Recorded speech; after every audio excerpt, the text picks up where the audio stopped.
I think there are clues in your reporting, which I've been thinking about, because your reporting is a bombshell, and it's got more details than I've seen anyplace else. Because you report in there that the company, at least at some point, came to them and asked them, previous to the Chris Cuomo allegations and dust up, are you two having an affair? And they denied it, right? They denied it. Denied it repeatedly. And I can tell you personally, as a reporter who has worked on this story, that I began my journey following their affair back in 2020, long before Chris Cuomo ever, was fired and had his issues. So I was looking into it at the time of there was a corporate restructuring at Warner Media. And at the time, there was a new CEO, Jason Kilar, and he moved Allison out from under Jeff in the corporate, in the reporting structure. And I knew I immediately called because my sourcing had said that, it was possibly to do with the fact that everyone knew they were in a relationship. It had been investigated prior. So I asked, and I was referred to Allison herself. So, which I thought was a very, awkward. Yes. And also Jeff was in charge of human resources. So, it just was a completely dysfunctional and awkward type of situation let me go ask the two people who are involved in this. That's actually really interesting. As I understand it, over at ABC, their human resources department doesn't report to the CEO of news. There's another executive to whom they report. And that's smart. If that's how they're doing that's what happened at Fox. Roger was the CEO. No one who was harassed by Roger was going to report him to HR, which he controlled, right? And so it's not that anybody's alleging he was harassing Allison Gollust, but if you worked with Allison Gollust and you knew these two were rumored to be having an affair and you wanted to go say to HR, hey, I kind of feel like I've been passed over, even though I'm the worthy candidate, you wouldn't do it because he was effectively overseeing and running HR. Exactly. And that was part of the restructuring, is that he wouldn't be part of he wouldn't be overseeing HR. And at the time, he was only given 24 hours notice, and he was livid, according to multiple sources at the time. Mm-hmm. So at the same time, there was also a number of high-profile CEOs in America who, in the corporate world, who were going down for the exact same type of thing, a consensual affair with an underling. So it's like people will say consensual, but it's still something that at the time was leading to people being immediately dismissed. I think in the case of McDonald's, no severance. So I had no issue whatsoever with pursuing this story. Yeah. And by the way, at the time you were doing that, on CNN's website, as of 2019, there was a posting that read in part, in today's corporate world, especially in the wake of Me Too, boards are on high alert for anything that poses a reputational or financial risk to the company. Being in a relationship with the boss will make others at the company suspect that favoritism is at play, and that will undercut the employee's professional accomplishments and reputation. Okay, right. Okay, so as I said the other day, clearly not directly approved by Jeff Zucker or Allison Gollust. So but back to your reporting. So you have it that they were asked by Warner Media, are you two having an affair? This is prior to Chris Cuomo even being fired. There was nothing. This is a long time prior. And they denied it, which is yet another reason why they would have a motivation to lie about when this affair began. Because it's one thing to look at your employer and say, all right, I'm having a consensual affair with a staffer. It's another to say, I lied to you, possibly repeatedly, about it when you ask it, because that would be immediate grounds for termination. Correct.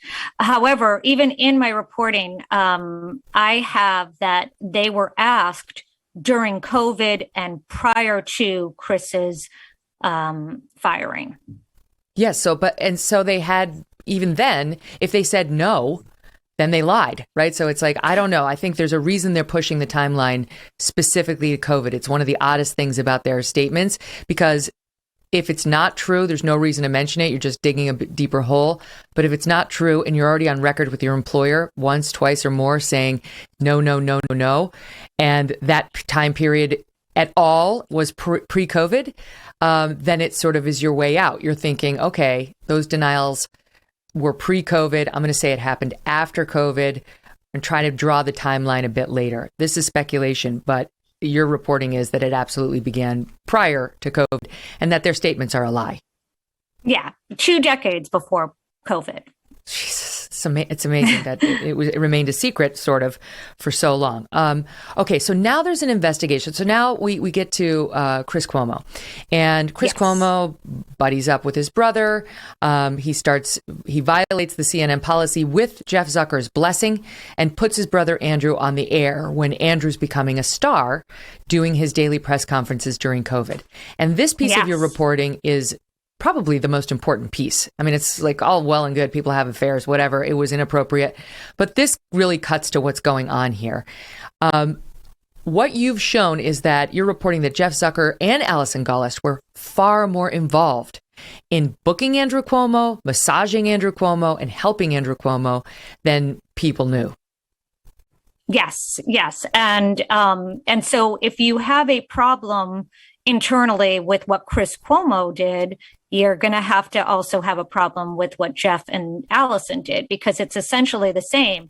You are, as an so-called impartial news network, doing something to,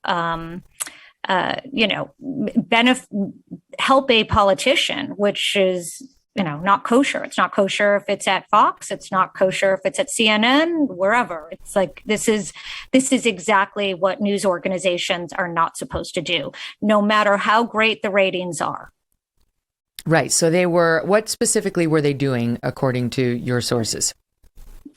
Creating talking points for Governor Cuomo as he sparred daily with President Trump over COVID messaging. At the time, it was like that back and forth of Trump was saying whatever he was saying that New York was doing wrong. And Cuomo was like, no, we're doing everything great. And also at the time, it was all exclusive on CNN. You were not seeing Andrew Cuomo appear on MSNBC or Fox News or anything else.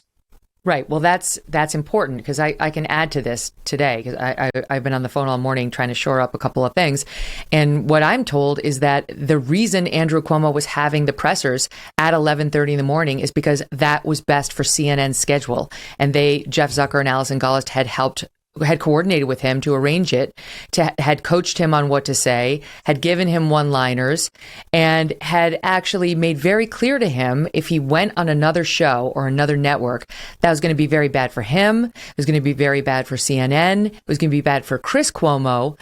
And to me, as a lawyer, that raises potential anti-competitive concerns that might become relevant in a merger, Tatiana. That might, if that were to be released and unearthed, it wouldn't look particularly good in the context of a merger in which CNN is trying to become even bigger and even more powerful. Yeah, absolutely. And, these are the kinds of things that right before a merger, the companies have to look very deeply into what, conflicts of interest, any of these type of things. So, I see it as like it's a Pandora's box that has been opened. Right. And it's one thing to have Chris Cuomo embarrassed as having helped his brother and talk to his brother's staff. But it's quite another when you're Jeff Zucker and Allison Gollust, if that net's about to capture you and reveal all the help you gave to Governor Cuomo, all the interactions you had with his staff over and over and over, the very thing you fired this guy for and acted in like you were indignant about, you yourself were doing for months. And why? In the name of ratings, in the name of making Andrew Cuomo a star. They were talking about replacing Joe Biden on the presidential ticket with this guy for a while. And CNN was there helping it happen. Absolutely. Yes. And, lots of talk about Andrew Cuomo's political future, sort of like being teased during a CNN broadcast. Like, well, this, people would love to see him be president of the United States. Hey, thanks so much for watching. If you like what you just saw, hit the subscribe button for more clips and full episodes.